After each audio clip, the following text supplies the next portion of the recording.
आता पेट्रोलचा खर्च विसरा, घरी आणा इलेक्ट्रिक स्टायलिस्ट इलेक्ट्रिक गाडी।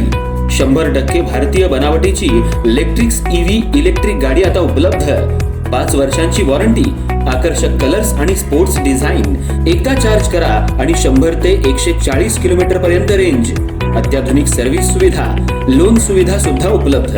आजच भेट द्या साई मोटर्स, किसान चौक, इचलकरंजी। संपर्क 93 73 27 57 52 किंवा 0230 299 77 66। नो पेट्रोल नो टेन्शन, इलेक्ट्रिकचा स्मार्ट पर्याय।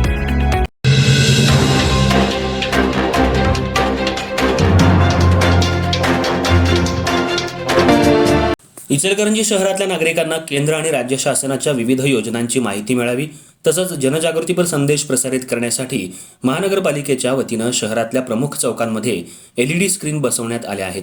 मात्र महात्मा गांधी चौकातील LED स्क्रीनवर अचानक आक्षेपार्ह छायाचित्र झळकल्यानं शहरात एकच खळबळ उडाली। या प्रकारामागे स्क्रीनचे सॉफ्टवेअर हॅक झाल्याचा प्राथमिक संशय व्यक्त करण्यात येतोय।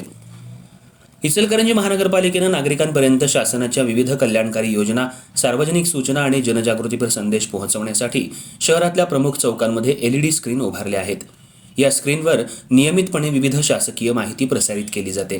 दरम्यान महात्मा गांधी चौकातल्या LED स्क्रीनवर अचानक अश्लील स्वरूपाची छायाचित्र झळकू लागल्यानं तिथले नागरिक आणि वाहनचालक आश्चर्यचकित झाले। उपस्थित नागरिकांनी तात्काळ याबाबत महानगरपालिका प्रशासनाला माहिती दिली। माहिती मिळताच महानगरपालिकेच्या संबंधित विभागानं तातडीनं स्क्रीन बंद करून पुढील प्रसारण थांबवलं।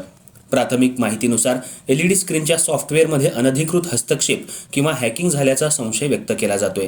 या घटनेमुळे महानगरपालिकेच्या डिजिटल यंत्रणेच्या सुरक्षेवर प्रश्नचिन्ह निर्माण झालं असून अशा प्रकारची घटना पुन्हा घडू नये यासाठी तांत्रिक तपास सुरू करण्यात येणार असल्याचं सांगण्यात येतंय। या घटनेची माहिती मिळाल्यानंतर संबंधित तांत्रिक यंत्रणा आणि प्रशासनानं घटनेची चौकशी सुरू केली असून नेमका प्रकार कशामुळे घडला याचा शोध घेतला जातोय। दोषी आढळणाऱ्यांविरोधात कायदेशीर कारवाई करण्याबाबतही प्रशासन विचार करतंय। या घटनेमुळे शहरात काही काळ चर्चेला उधाण आलं होतं। सार्वजनिक ठिकाणी उभारण्यात आलेल्या डिजिटल माध्यमांची सायबर सुरक्षा अधिक मजबूत करण्याची गरज असल्याची प्रतिक्रिया नागरिकांमधून व्यक्त करण्यात येत आहे।